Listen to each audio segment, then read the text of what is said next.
Mensuration का बहुत बढ़िया प्रश्न है। कह रहा है कि एक घन के प्रत्येक कोर की लंबाई यहाँ पर 10 सेंटीमीटर। एक घन है हमारे पास, क्यूब है, तो ये हमारा ए का वैल्यू हो गया। ठीक है, ए मतलब यहाँ पर साइड ऑफ या फिर एज ऑफ द क्यूब। बोला गया यदि घन के भीतर, घन है हमारे पास, है ना, उसके भीतर एक गोला उत्कीर्ण किया जाए, मतलब इंस्क्राइब किया जाए, उसके अंदर रखा जाए, तो गोले के पृष्ठीय क्षेत्रफल और घन के बाहरी पृष्ठीय क्षेत्रफल का अनुपात कितना होगा। ठीक है, अगर एक घन के अंदर एक गोला रखा जाता है तो गोला रखने पे जो इसका एज होगा, यानी कि 10 सेंटीमीटर इसका जो एज होगा, इतना ही उसका डायामीटर होगा, यानी कि 2r होगा। बिल्कुल होगा, क्योंकि एकदम सटा के रखा जाएगा। तो देखा जाए यहाँ पे, आप थोड़ा इमेजिन करिए ना, क्यों यहाँ पे डायग्राम बनाना है भाई, थोड़ा सा इमेजिन करिए कि एक घन है, उसके अंदर एक गोला रखा जाता है, तो गोला का जो पूरा डायमीटर बनेगा वो किसके बराबर होगा, एज के बराबर, क्योंकि एज टू एज होगा। ठीक है, तो ये हो गया। अब रेडियस कितना आ गया, यहाँ से 5 आ गया, है ना, तो ये हो जाएगा आपका 5। अब क्या बोला है, गोले का पृष्ठीय क्षेत्रफल और घन के बाह्य पृष्ठीय क्षेत्रफल का अनुपात कितना होगा। तो घन का बाह्य पृष्ठीय क्षेत्रफल 6a² होता है ना, और गोले का पृष्ठीय क्षेत्रफल कितना होता है, 4 पाई r स्क्वायर, है ना, 4 पाई r स्क्वायर, ये गोले का क्षेत्रफल हो गया, और 6a² ये आपका हो गया किसका, घन का पृष्ठीय क्षेत्रफल। अब इनका रेशियो ले लेना है हमें, रेडियस रख दीजिए और a की वैल्यू रख लीजिए, तो यहाँ पे हो जाएगा 2 पाई और रेडियस का स्क्वायर मतलब 5 का स्क्वायर, यहाँ पे हो जाएगा 25, है ना, और इधर ये हो जाएगा 3 और a मतलब 10 का स्क्वायर यहाँ पर हो जाएगा 100। ठीक है, अच्छा ये 2 3 क्यों लिख दिए, क्योंकि इसको पहले ही काट दिया हमने 2 से, है ना। अच्छा 25 से ये 4 बार में आपका कट जाएगा और 2 से ये आपका 2 बार में कट जाएगा, यानी कि पाई इधर बचा और इधर रेशियो 6 हो गया, 3 दूना 6, pi ratio 6, option number A is the correct answer. Clear है बात, आगे चलिए। दोस्तों, अगर आप लोग रेलवे के किसी भी एग्ज़ाम की तैयारी कर रहे हैं तो आपको मैथ्स पढ़ने के लिए कहीं भटकने की ज़रूरत नहीं है। हमारे रेलवे युग बैच से जुड़कर आप लोग अपना कंप्लीट मैथ्स पढ़ सकते हैं रेलवे के सभी एग्ज़ाम के लिए।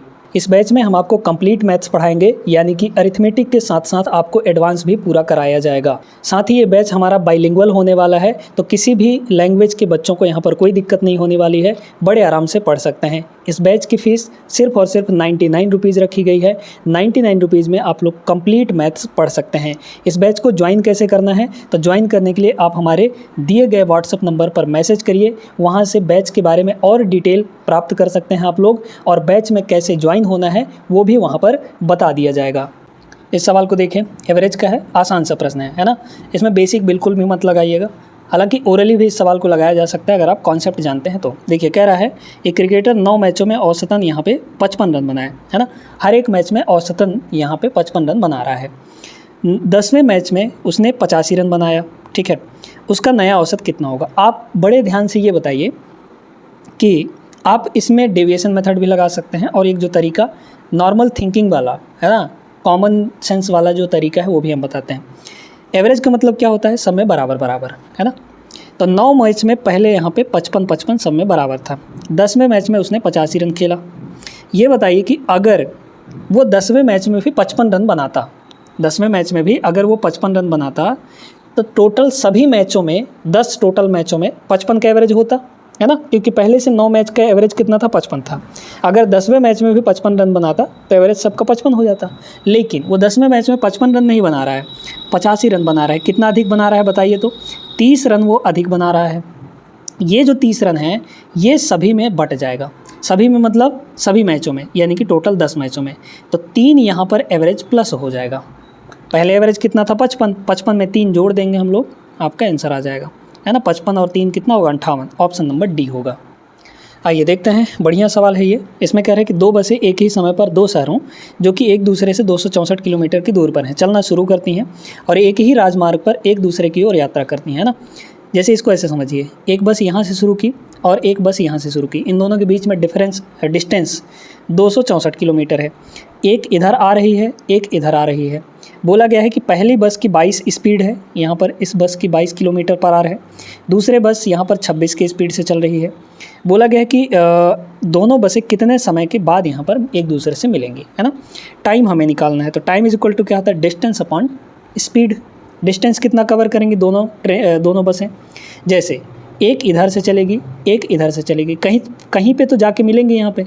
तो दोनों बसें अगर देखा जाए तो कितना कवर की डिस्टेंस, ये कुछ की होगी, ये कुछ की होगी, यानी कि टोटल मिलाकर आपका 264 किलोमीटर कवर हुआ। तो डिस्टेंस कितना हुआ, 264 किलोमीटर। अब बात करते हैं यहाँ पे हम लोग स्पीड का। तो स्पीड क्या होगा, तो याद रखिएगा जब भी एक ही डायरेक्शन में होता है तो यहाँ पे स्पीड का डिफरेंस लिया जाता है। और अगर है ना, यहाँ पे अगर एक की स्पीड x है दूसरे की स्पीड y है तो रिलेटिव स्पीड क्या बनेगा, यहाँ पे x माइनस वाई बनेगा इस केस में, अगर एक ही डायरेक्शन में चलेंगे तो। और अगर एक दूसरे से विपरीत दिशा में चल रहे हैं तो इस केस में आपका जो रिलेटिव स्पीड लिया जाता है वो सम लिया जाता है दोनों का, x प्लस वाई। तो इस केस में क्या करेंगे, दोनों का सम ले लेंगे, है ना, क्योंकि दोनों विपरीत दिशा में चल रही हैं। कितना होगा, 48 हो जाएगा। बस इसी को काट लीजिए, आपका टाइम निकल कर आ जाएगा, है ना। 4 से पहले काटें, ठीक है, 4 से काट लेते हैं पहले, है ना, या फिर ठीक है 4 से काट लेते हैं, 4 से काटना आसान होगा। तो 4 से इसको अगर काटेंगे तो ये 12 हो जाएगा, और 4 से इसको काटेंगे 4 छके 24, ठीक है, 4 छक्के यहाँ पर 24 हो जाएगा, बचा 2, फिर 4 छके 24, ठीक है। तो अब इसको ऐसे भी देख सकते हैं कि 33/6 हो जाएगा, है ना, 33, या फिर 6 से काटिए ना, तो 6 11 और 6 2, मतलब 11 का आधा आएगा, 5.5। ऑप्शन नंबर बी इसका करेक्ट आंसर होगा। इसको लगाइएगा। कह रहा है कि 3 वयस्क और 4 बच्चों के एक समूह में फिल्म टिकट के लिए इतना भुगतान किया, 2 और 3 इतना, समान टिकट के लिए 270, एक वयस्क का टिकट कितना होगा, है ना। तो एक वयस्क का टिकट हम बोलते हैं कि यहाँ पे x रुपये का है और बच्चों का y रुपये का है, तो 3x प्लस 4y हो जाएगा, है ना, 3x प्लस यहाँ पर 4y इज इक्वल टू यहाँ पे 380 हो गया, 380 हो गया। और फिर यहाँ पे 2 वयस्क, है ना, 2x, क्योंकि एक वयस्क का टिकट x रुपये का है तो 2 वयस्क का यानी 2 एडल्ट का 2x हो जाएगा। और यहाँ पर 3y इज इक्वल टू यहाँ पे कितना हो गया, 270। आपको पूछा क्या है, पूछा है वयस्क का टिकट, यानी x की वैल्यू हमें निकालनी है। तो अगर x की वैल्यू निकालनी है तो y को बराबर करिए। y को बराबर करने के लिए यहाँ 3 है यहाँ 4 है, तो इस 4 को इसमें मल्टीप्लाई कर दीजिए, तो यहाँ हो जाएगा 4, और इसके कोफिशिएंट को यहाँ मल्टीप्लाई कर दीजिए, है ना। तो कर लेते हैं, ये हो जाएगा 9x, है ना, तो यहाँ 9x यहाँ 8x होगा, तो 9x और 8x का डिफरेंस 1x आ गया, इज इक्वल टू इधर इसका 3 से और इसका 4 से मल्टीप्लाई करके डिफरेंस ले लीजिए, ठीक है। इसका 3 से मल्टीप्लाई करेंगे तो कितना होगा, 0, 3 8 24 और 11 माइनस, इसको देखिए 27 का 4 गुना, 27 दूना 54, 54 दूना 108, है ना, तो 108 यानी इतना हो जाएगा।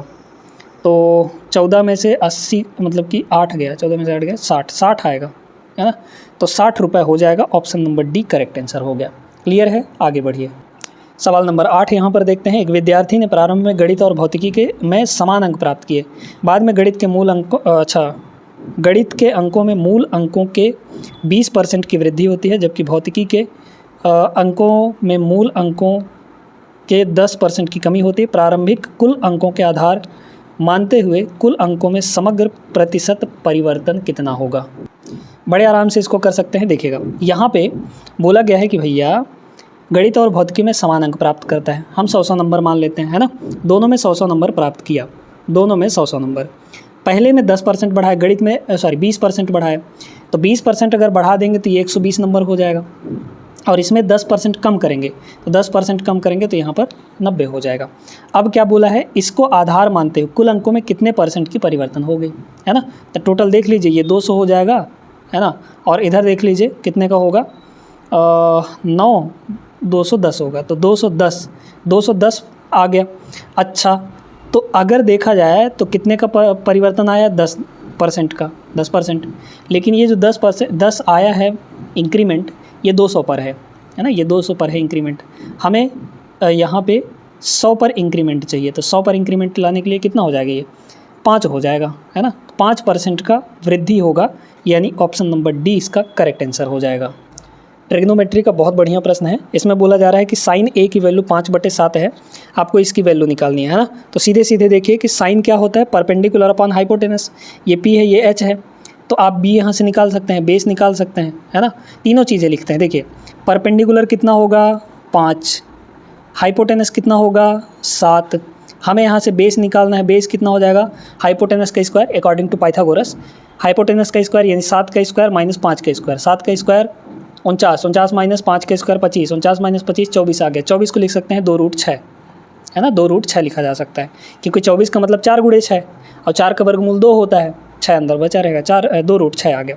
अब चलिए रखते हैं, तो 5 इंटू कॉसेक है, कॉसेक होता है साइन का उल्टा, साइन 5/7 है, तो यहाँ पे कॉसेक कितना हो जाएगा 7/5 हो जाएगा, माइनस यहाँ है 7 और साइन की वैल्यू दी ही गई है 5/7 है यहाँ पे, तो ये हो गया। डिनोमिनेटर में कितना होगा 2√6, है ना, 2√6। अच्छा सेक बोला है, तो सेक जो होता है कॉस का उल्टा होता है। अच्छा कॉस क्या होता है आपका बेस अपॉन हाइपोटेनस, तो सेक कितना हो जाएगा हाइपोटेनस अपॉन बेस, हाइपोटेनस कितना 7, बेस कितना है 2√6 है, और फिर प्लस 7 कॉस का यहाँ पे स्क्वायर लिखना है, कॉस कितना होता है बेस अपॉन हाइपोटेनस, यानी कि 2√6/7, इसका स्क्वायर कर दीजिए, तो 2√6 का स्क्वायर आ जाएगा 24 और 7 का स्क्वायर 49, तो यहाँ पे हो जाएगा 24/49, तो 24 बटा यहाँ पर 49 हो गया, है ना। ये बस वैल्यू आपको याद है तो रखना है। चलिए देखिए 5 से 5 कट गया, 7 से 7 कट गया, 7 माइनस 5, ऊपर हो गया आपका 2, नीचे ये कट जाएगा तो 7 और प्लस यहाँ देखिए, अच्छा यहाँ पे 99 लिख दें, 49 होगा ना, यहाँ 49 होगा, तो 7 से ये कटेगा 7 बार में, तो ये हो गया 24 बटे यहाँ पर 7, 24/7, तो 7 तो ऊपर चला जाएगा, तो ऊपर हो जाएगा आपका 14 और नीचे 7 7 49 और 24 73 आ जाएगा, तो 14/73 इसका correct answer option number D होगा। ये सवाल तो ओरली लगाने वाला सवाल है, इसमें कुछ भी नहीं है ना। अगर ओरली नहीं लगा पाते हैं तो लिख के एक लाइन लिखना पड़ेगा, बाकी आपका आंसर आ जाएगा। देखिए कैसे, 5000 पर टी वर्षों के लिए 6% वार्षिक दर से जो ब्याज प्राप्त होता है वही ब्याज 7500 रुपये पर 4 वर्ष के लिए 4% वार्षिक ब्याज दर से साधारण ब्याज के बराबर है। ठीक है, टी का मान हमें बताना है। देखिए ब्याज हमें दोनों साइड का बराबर करना है, तो पहले का ब्याज कितना होगा PRT/100, तो मूलधन इंटू दर कितना है 6% इंटू यहाँ पर टाइम कितना है T इज इक्वल टू, यही ब्याज किसके बराबर होगा 7500 रुपया इंटू रेट कितना 4% इंटू यहाँ पर टाइम कितना 4। तो देखिए बड़े गौर से आपको जो चीज़ें बताने जा रहे हैं उसको देखिए, ये 5000 का 6 गुना कितना होगा, पहले 2 0 2 0 निपटाइए। अब समझिए 50 का 6 गुना 300, 75 का 4 गुना 300, ये 300 और ये 300 इधर दोनों कट गए, तो टी की वैल्यू कितनी आ गई 4 आ गई, यानी 1 साल का जो ब्याज है वो हमारा बराबर है, तो टी की वैल्यू यहाँ पर 4 होगी, मतलब option number D is the correct answer. Algebra के कॉन्सेप्ट अगर आपको पता है तो ये सवाल 1 सेकंड के अंदर हो जाएगा। कैसे समझिए, 21 का क्यूब माइनस 2 का क्यूब माइनस 19 का क्यूब। अगर हम यहाँ पर देखें एलजेब्रा के कॉन्सेप्ट ये कहता है कि अगर a प्लस बी प्लस सी इन तीनों की वैल्यू 0 है सम, तो यहाँ पर a cube plus B cube और प्लस सी क्यूब ये वैल्यू आती है 3abc के बराबर। कंडीशन क्या है यहाँ पे, ये कंडीशन फॉलो होना चाहिए, तीनों का सम अगर 0 है तो ही ये होगा, अदरवाइज़ नहीं होगा। ठीक है, चलिए देखिएगा यहाँ पे 21 माइनस 2 19, 19 माइनस 19 0 आ गया ना, तीनों का सम 0 है, इसका मतलब 3abc होगा। तो 3a का मतलब 21, b का मतलब -2 और c का मतलब यहाँ पे माइनस का 19। बस इन्हीं को मल्टीप्लाई करना है, और मल्टीप्लाई करने से बढ़िया है कि आप यूनिट डिजिट ले लीजिए, है ना। तो यूनिट डिजिट लेंगे अगर तो 3 एकम 3 दूना 6, 6 नहीं हो 54, यानी कि 4 आएगा यूनिट डिजिट, तो ये ऑप्शन नहीं होगा, ये ऑप्शन नहीं होगा, 2 ऑप्शन होंगे। अच्छा 9 का मल्टीपल चेक कर सकते हैं क्या, देखिए कैसे, क्योंकि इसमें भी 3 है ये भी 3 है, तो 3 3 9, 9 से कटने वाला हमारा आंसर हो जाएगा। इसको देखिए 5 4 9, ये नहीं कटेगा, एक ही ऑप्शन बचा है, ऑप्शन नंबर फर्स्ट करेक्ट हो गया।